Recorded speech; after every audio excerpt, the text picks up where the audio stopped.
돼지가 사람들과 어울려 살 수 있었던 것은 호기심 많고 자신만만한 멧돼지의 타고난 성격 때문이다. 돼지는 주로 산림지대에 서식하지만 무엇이든 닥치는 대로 먹어치우는 유능한 청소부이기도 하다. 초기 인간의 정착지에서 나온 쓰레기 더미와 음식 찌꺼기가 멧돼지를 사람들과 점차 친숙하게 만들었고, 야생 멧돼지의 새끼들이 사람들에게 포획되고 길들여지며 서서히 사육된 것으로 보인다. 돼지는 인간 역사에서 매우 특별한 동물이다.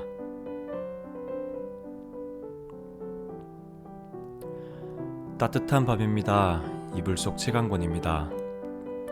오늘은 조금 특별하고 재미있는 책을 준비했습니다. 우리는 항상 돼지고기를 즐겨 먹지만 아마도 단 한 번도 돼지에 대해 공부해 본 적은 없을 겁니다. 오늘은 맛있는 돼지고기를 비롯하여 세계 음식 문화를 만든 7가지 식재료에 대해 적은 호모 코코엔스의 음식 이야기를 읽어보겠습니다. 자기 전에 음식 이야기를 하는 것이 조금 죄송스럽지만 오늘의 책 읽어보겠습니다.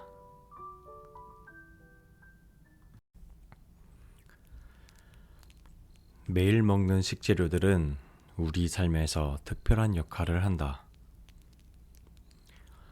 무엇보다 우리와 매우 밀접한 관계를 가지며 우리 몸을 유지하는 데 꼭 필요하다. 오늘날 매일 먹는 주요 식재료들과 우리의 관계는 수천 년을 거슬러 올라간다. 수천 년을 지나오면서 이들 식재료들은 우리 식습관을 만들었고, 우리 역사 곳곳에서 문화적, 종교적 가치를 지니며 상징적이고 때로는 미신적인 의미를 가지기도 한다. 이 책에서 탐구한 7가지 식재료들은 하나같이 우리가 잘 알고 있는 것들이다. 돼지고기는 오늘날 어디에서나 볼 수 있는 매우 흔한 고기로, 베이컨이나 소세지 패티는 아침 식사로 애용되고, 햄 샌드위치는 사무직 직원들의 간단한 점심 식사로 사랑을 받으며, 야구 경기장에서는 핫도그가 인기를 끌고 있다. 병에 담아 슈퍼마켓에서 판매하는 꿀은 팬케이크에 뿌리거나 과일 스무디에 들어가 단맛을 즐기게 한다. 값싸고 어디에나 있는 소금은 식사를 하는 동안에도 개인의 기호에 따라 음식에 뿌려 먹을 수 있도록 식탁에 늘 놓여 있다. 또 식품 제조업계에서 널리 사용하고 있는 첨가제 중 하나로 가공식품의 맛을 높이고 방부 효과를 더하는 데에도 사용된다. 감자칩과 같은 짠 음식은 누구나 예상을 하지만 놀랍게도 빵이나 토마토 케첩, 케이크와 같은 일상적인 가공식품에도 소금이 들어간다. 전 세계적으로 칠리는 소고기 타코에서 커리에 이르기까지 매운맛을 내는 간편한 방법으로 사용된다. 쌀은 이제 식품 저장고의 필수품이고, 필요할 때 편리하게 보관하고 요리할 수 있는 만족스러운 탄수화물이다. 카카오로 만든 초콜릿 과자류는 식료품점이나 편의점에서 저렴하게 이용 가능하다. 초콜릿바는 그 달콤함 때문에 사는 순간에 다 먹어치우게 된다. 과육이 풍부하고 자극적이지 않은 토마토는 샐러드, 샌드위치, 버거, 피자 토핑 등에 널리 사용된다. 이러한 식재료가 없는 음식은 생각할 수가 없다. 이들은 모두 그 자체로 주목할 만한 재료들이며 하나하나에 다양하고 흥미로운 이야기들이 숨어 있다. 이 식재료들은 하나같이 모든 것에 호기심을 가진 한 종족의 관심을 반영하여 전 세계를 여행했다. 여기에는 새로운 식품을 경계하는 저항과 더불어 긴 항해를 거쳐온 칠리, 쌀, 토마토와 같은 외계 식물을 심고자 하는 인간의 실험 의지도 담겨 있다. 이 책에 수록된 국제적 요리법들은 음식에 대한 개방적인 마음과 7가지의 식재료가 세계를 여행하면서 인간의 내재화된 부분이 반영된 것이다. 음식의 역사를 추적하면 인간이 얼마나 독창적이고 호기심이 많은지 알게 된다. 인류는 수많은 사람들에게 영양을 공급하기 위해 자원을 사용하고 자연을 활용하면서 스스로 자연계에 맞춰 살아왔다. 소금은 바다와 땅에서 발견되었다. 돼지, 양, 소, 그리고 닭 같은 야생 동물들과 새들은 고기, 우유, 양털, 비료, 가죽을 얻기 위해 사육되었다. 야생 식물들은 매력적이지 않고 경작하기 힘든 것도 있었지만 좋은 맛과 식감, 더 많은 수확량, 질병에 대한 저항력, 그리고 수확의 용이성과 같은 우리가 원하는 특성을 갖도록 개량되면서 세대를 거쳐 재배되어 왔다. 심지어 꿀을 쉽고 안전하게 수확하기 위해 벌들과 함께 일하는 방법이 개발되기도 하였다. 인간이 최초로 길들인 동물 가운데 야생 멧돼지의 후손인 돼지가 있다. 고대 사람들은 야생 멧돼지에 대해 경외심을 가졌다. 고대 그리스와 로마의 신화, 켈트 전설, 아서 이야기에서는 강력하고 사나운 멧돼지들이 격렬하게 돌진한다. 그러나 돼지는 도살될 때까지 먹을 것을 스스로 찾아내는 능력이 있어 사육하기 좋은 동물이 되었다. 흥미롭게도 유대교와 이슬람교에서는 아직도 금기시되고 있지만 돼지고기는 세계에서 가장 많이 소비되는 고기이다. 전 세계의 많은 시골 지역에서 돼지 도축은 연례 행사였고 그날에는 보기 드문 특별한 음식으로 신선한 돼지고기를 즐기며 축제를 벌였다. 신선한 소세지에서 잘 보존된 햄과 살라미에 이르기까지 다양한 형태의 풍부한 식품을 즐길 수 있는 오늘날은 그야말로 돼지고기 식품의 세계이다. 꿀은 인류의 첫 번째 감미료이다.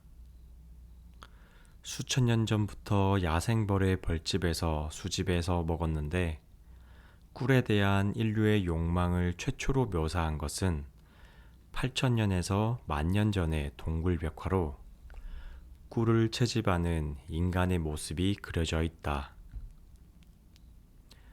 단맛은 우리 혀가 인식하는 근본적인 오감 중 하나이고 우리는 생물학적으로 단맛을 좋아하도록 프로그램되어 있다. 오늘날까지 양봉은 계속되고 있는데 여기에는 벌과 벌 집단의 복합적인 노동활동에 매료된 사람들의 존중이 반영되어 있다. 소금은 우리 생명 유지에 필수적이다.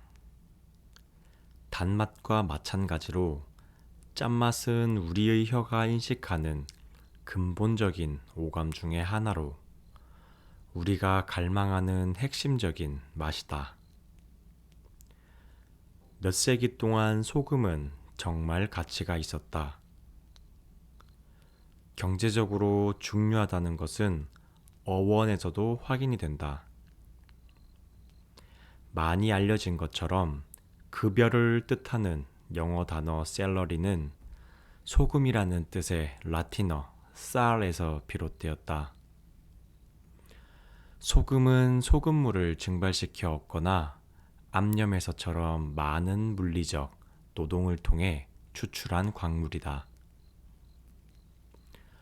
소금은 양념으로 사용되는 것뿐만 아니라 햄과 치즈부터 김치나 간장 같은 발효식품에 이르기까지 훌륭한 보존식품을 만드는데 필수적이다. 남아메리카 볼리비아에서 유래된 것으로 추측되는 칠리는 오늘날에는 전 세계에서 재배된다.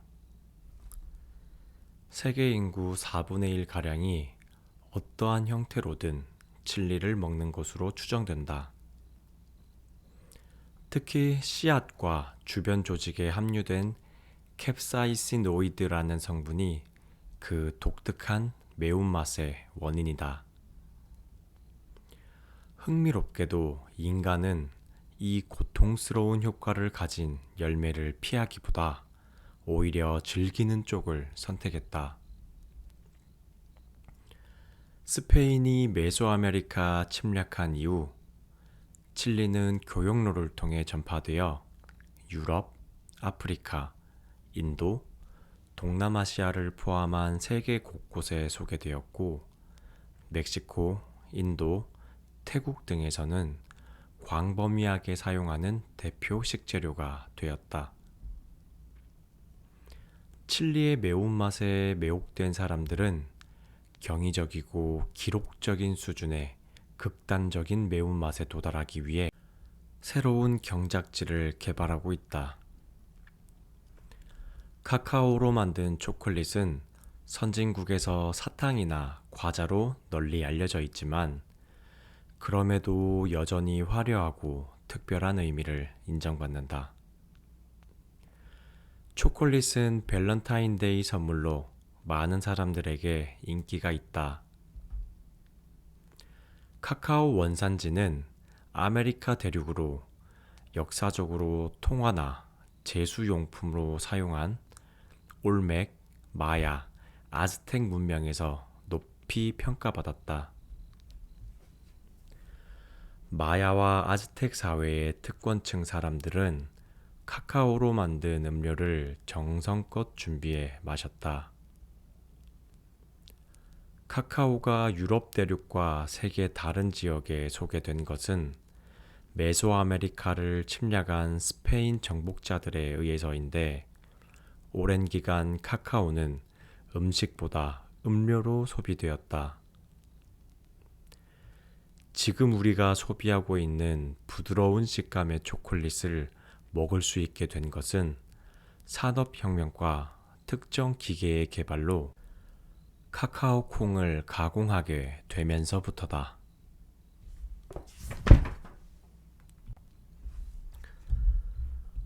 곡물인 쌀은 주요한 식량 작물 중 하나이며 세계 인구 절반 이상이 섭취하는 중요한 영양 공급원이다.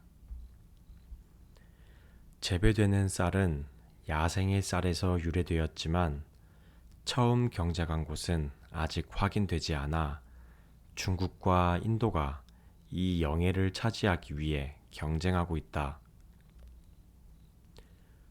오늘날까지도 쌀은 두 나라의 주식이다. 쌀을 잘 경작하기 위해서 아시아의 농부들은 반수생 식물인 벼를 논이라고 불리는 물을 넣은 땅에서 재배하는 시스템을 개발하였다. 이러한 방식의 쌀 재배는 많은 농부들에게 물이 공평하게 분배되도록 하는 복잡한 관계 시스템을 구축하게 하였다. 이것은 높은 수준의 사회적 협력이 필요한 일이고 이 때문에 사회를 형성하는데 작물이 미치는 영향을 연구하는 사회사학자들은 쌀 재배 사회라는 용어를 만들어 사용한다. 역시 남아메리카에서 온 토마토는 세계 일주를 한 엄청나게 성공적인 식재료이다. 처음에는 식재료로는 회의적이었기에 비교적 늦게 요리의 주요 식재료가 되었다. 토마토는 스페인 사람들에 의해 유럽에 소개되었는데 이국적이고 신기한 이 열매는 처음에는 최음제로 명성을 얻었다. 그래서 사랑의 사과라는 별명을 갖기도 했다. 색이 밝고 화려한 토마토는 식용보다는 눈요기로 재배되기 시작했다. 그러다가 19세기에 이탈리아에서 토마토 재배와 통조림 산업 모두가 성공하면서 오늘날 포모도로는 파스타 소스에서 피자까지 전형적인 이탈리아 음식을 의미하는 말이 되었다. 이탈리아를 여행해 본 사람은 누구나 인정하듯이 따뜻한 햇볕과 좋은 토양에서 자란 신선한 토마토의 맛은 이기기는 어렵다.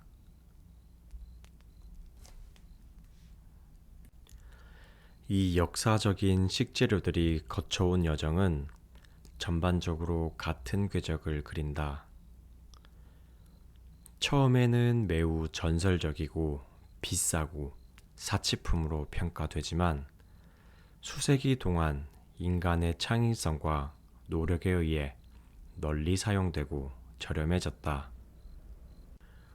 그 덕에 이국적인 매력은 상당히 줄어들었지만 이러한 식재료들의 역사를 살펴보면 이 일상적인 음식들이 얼마나 특이한 것들인지를 새삼 깨닫게 된다.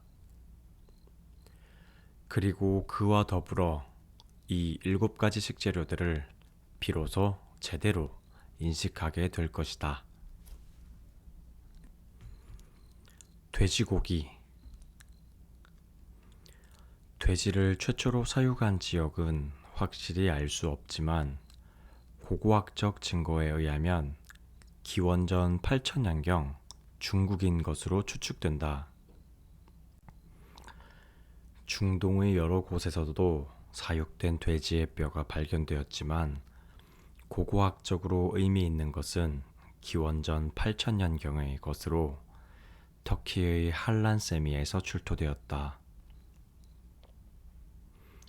이 뼈들을 통해 야생 멧돼지가 길들여져 사람들의 마을 안에서 함께 살았음을 알게 된다. 돼지가 사람들과 어울려 살 수 있었던 것은 호기심 많고 자신만만한 멧돼지의 타고난 성격 때문이다. 돼지는 주로 산림지대에 서식하지만 무엇이든 닥치는 대로 먹어치우는 유능한 청소부이기도 하다.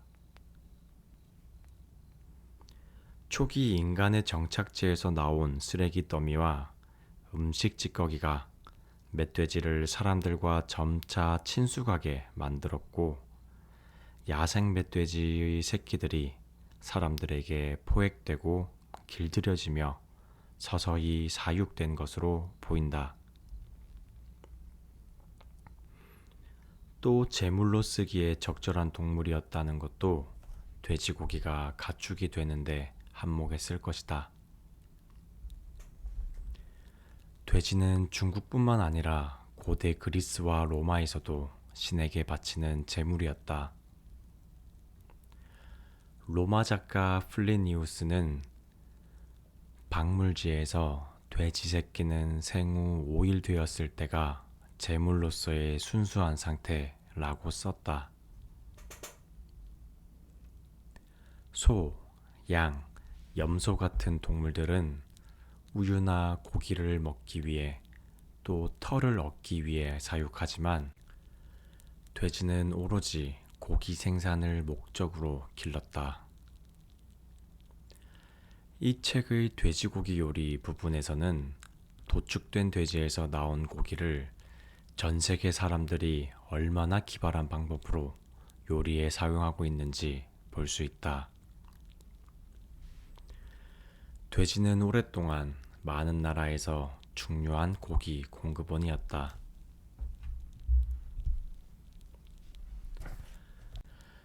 특히 역사적으로 중국인들의 삶에서 돼지는 매우 중요했는데, 한자에서 집은 돼지와 지붕을 의미하는 글자의 조합으로 이루어져 있다. 유럽에서도 돼지치는 사람의 모습은 호메로스의 오디세이에 등장하는 돼지치기 유마에우스에서부터 안데르센의 돼지치기 왕자 이야기에 이르기까지 문학과 민속을 관통하고 있다. 돼지는 잡식성인데다가 살을 찌우는 능력이 있으며 먹이를 쉽게 찾고 사람이 먹고 남은 음식 찌꺼기도 먹기 때문에 인간에게 매우 유용한 동물이었다. 생물학적으로도 돼지는 훌륭한 장비를 갖추고 있다. 날카로운 이빨은 다양한 종류의 음식을 걸신 들린 듯 먹어치우는데 유리하다. 돼지의 코도 놀랄 만한 자산이다. 단단해서 딱딱한 땅을 파기에도 효과적일 뿐만 아니라 고양이의 수염처럼 민감하다. 냄새에 민감한 수용체가 구비되어 있어 냄새로 음식을 찾아내는 놀라운 후각 기능도 갖추고 있다. 땅 속에 있는 식용줄기와 뿌리를 냄새로 찾아낼 만큼 후각이 뛰어나 땅 속에서 자라는 귀한 송로버섯을 찾을 때 개뿐만 아니라 돼지도 동원이 되었다. 15세기 이탈리아 르네상스 시대의 역사가이자 작가인 바르톨로 미오플라티나는 돼지와 사냥개로 송로버섯을 찾는 것에 대해 썼는데, 돼지를 투입하여 고품질 버섯을 찾는 관습은 오늘날까지 이어지고 있다. 중국에서는 돼지를 돼지우리에서 키워 쉽게 살을 찌울 수 있었다. 사람들의 배설물을 포함한 쓰레기를 먹어치우고 사람들이 먹을 수 있는 고기를 제공하기 때문에 한나라 시대에는 돼지 사육을 장려했다. 이 시기에는 죽은 사람과 사후세계에서 동행하도록 함께 순장될 정도로 귀하게 여겼다.